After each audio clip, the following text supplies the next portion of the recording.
Being a performing artist means that being on stage is about the most exciting thing that can happen to you in the world.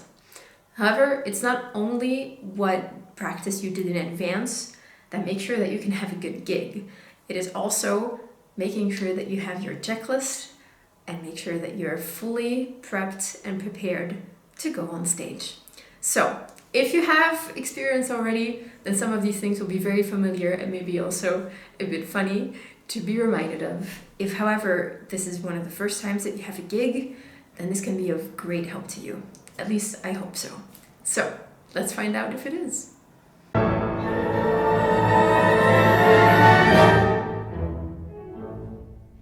Hey guys, what's up and welcome back to the channel. If you're new here, my name is Nathalie, I'm a musician, and today we're talking not only the stage experience right when you're about to perform, but actually the little things that you need to take care of right before you walk on stage. Because believe it or not, some of these little details, they can really make or break your performance.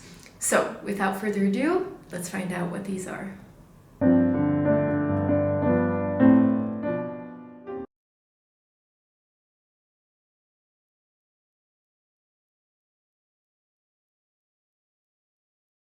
Let's start very obvious. Scores and gear. If those things are not in order, then you're gonna have a problem on stage. So as for scores, if you're playing by books, awesome, just be sure that you have your books with you, it's easy. Also, if you play by heart, don't be one of those people who are like, oh, but I know all my music, it's all good. Of course you know your music, but when adrenaline kicks in, sometimes things happen, and it will just be nice to be able to look in your book in the little time you have in the green room right before you go on stage. So just bring them. There's really nothing that is holding you back from doing so. If you are one of those people who has to work with lots of copies and so loose stacks of paper, by all means tape them or put them in a binder, maybe with plastic folders. That's also very safe if you have to play outside. The wind can otherwise gush them about so easily. So if they're in a folder and with plastic, then it's relatively safe. If it's just paper, be sure that they are taped, because it can be so easy to have one of the papers fly out and about on your way to the stage. Some of them might have been tossed around and not in the right order, and then you have to scramble while you're on stage, and it doesn't present all that well, and it gives you a lot of extra stress that's not needed. So if you have loose scores, tape them at the very least. Anything else regarding scores? I think that's about it. If you have an iPad, be sure that it's fully charged. That's also pretty obvious, but sometimes you just forget. And now that we're talking about iPads, that's also basically part of your gear. So if you have a lot of electronics, make sure that they are either fully charged or that you have plug-in availabilities where needed. If you need to bring your own keyboard, for example, make sure you have all the stands. Make sure you have your piano bench. I once forgot my piano bench for an outdoor gig that luckily was in my hometown, so I didn't have to drive far, but still it was like a lot of extra stress that wasn't needed, and it was the one time that I didn't make a checklist. So you learn from your mistakes, but if you have to bring your own stuff, be sure to bring a bench if needed. Also a music stand, so easy to forget, but be sure to bring a music stand if you need one. And then if you are a pianist but there is an acoustic piano available, then that's wonderful. Just be sure that you check with the organization that the piano is going to be tuned, especially when people have not that many or not that much experience with acoustic pianos. They can reserve the piano but then forget that it needs to be tuned. It's an easy thing to overlook, so just as a pianist, be very kind, write an email, be like, hey, please don't forget that the piano also needs to be tuned, and preferably between these hours, because from then to then I would like to warm up.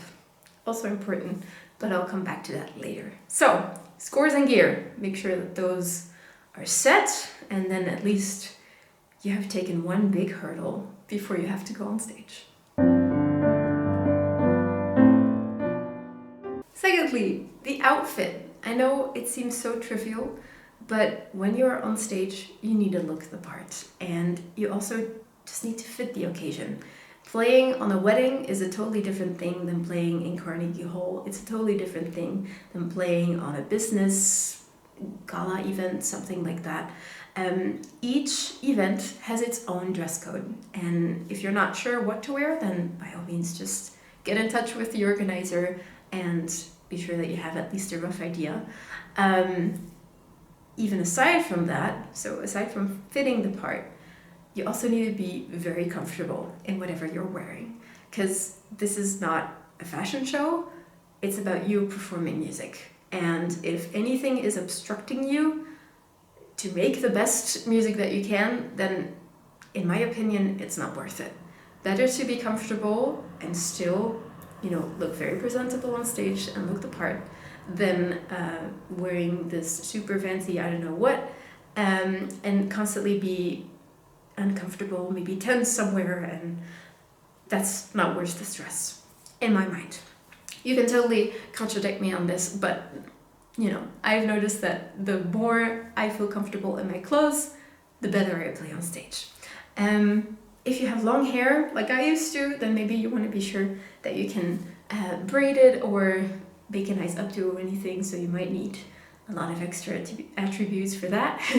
And also just because there's always a lot of harsh light on you when you're on stage, you want to have a bit of makeup on.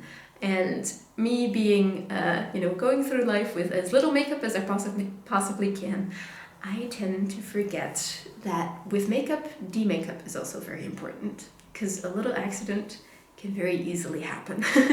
So those are kind of important factors, and yeah, you think about it, but it's really not that important, because you are preparing your program and you're thinking about the music that you need to play, and all of a sudden here's the gig and you don't know what to wear, and it's just silly. It's easy to plan, and if you just have it ready the night before, my partner said that his old teacher used to say, just be sure to wear matching socks. It's such an easy thing, but if in the morning of the concert you still need to scramble for all the things that you need, it's just, it's something that can be easily avoided, so by all means do so. Maybe a last little thing, shoes are also pretty important. It's not only the dress or the suit that you're wearing, but it's also your shoes. And I used to love playing in heels, also because it fitted usually very well with my outfit, but it also was very easy for me to work with the pedals on a piano. Nowadays, since I have a page turning pedal, it's not comfortable at all to turn pages with heels, for me at least, so I'm wearing flats. Easy decision, because it makes sure that I can make better music. So, make sure that you feel comfortable and that you fit the part, and then you can scratch this off your list. Thirdly, warm up and green room. Warm up means that you want to be on time to get to know the hall, get to know the instrument if you're a pianist. And that means that you need to communicate very clearly with the organizer when you want to arrive, when you want to use the room, before the audience comes in, and all that jazz. It also means that when the piano is being tuned, you don't want to be there when the tuner is there, or vice versa. So be sure to communicate early enough with the organizer when you are coming, so that no one is walking in the way of someone else. Also be sure to calculate any traffic. If you're driving by car, if you're coming by train or plane, just be sure that at least is not something that you need to worry about. There's nothing more unprofessional than coming late to a gig, and it's also, I think, one of the worst feelings to have if you're stuck in traffic and you think that you might be late. Sometimes there's nothing you can do. You really calculated enough time and then an accident happened, God forbid, but things happen. In that case, okay, you can do anything about it, but try and calculate these things in. Then once you are there, you usually have a green room for you, which means this is the room where you can switch into your concert outfit. It's the room where you can center yourself a little bit. Sometimes there are snacks and drinks available, which is absolutely wonderful. Sometimes they're also not, and therefore it's always good to have at least a water bottle with you and some snacks like a banana, some energy bars, maybe something neutral that can give you an energy boost right before you need to walk on stage. You never know, you might feel a little bit faint because of adrenaline, like out of the blue, or maybe you're playing in the evening and you haven't had dinner yet. All these things, just be sure that you have something in your bag that can help you through that before you walk on stage. Sometimes a green room can also be really cold, so have at least a jacket with you. If you're a pianist or you have to do a lot of things with your hands, with very often you need to do if you're a musician, then have some gloves with you. They don't need to be super thick or wintry, but just something that keeps them warm and can help with the blood flow is always a good idea. And then, if you have all that covered, I think you are ready to play your gig and you can have fun, and it will be so exciting and such a wonderful experience. So, if you found this video interesting and helpful, then by all means let me know in the comments below. It's always great to hear from you. Maybe you want to give this a thumbs up. A thumbs up, not a thumbs up. Maybe you want to give this a thumbs up. That would be great. And I can maybe learn to actually articulate that word the way it needs to be articulated. Maybe you want to consider subscribing to the channel, which also would be fabulous if you do so. Welcome to the family. It's so great to have you here. Maybe you want to become a patron and support me even more.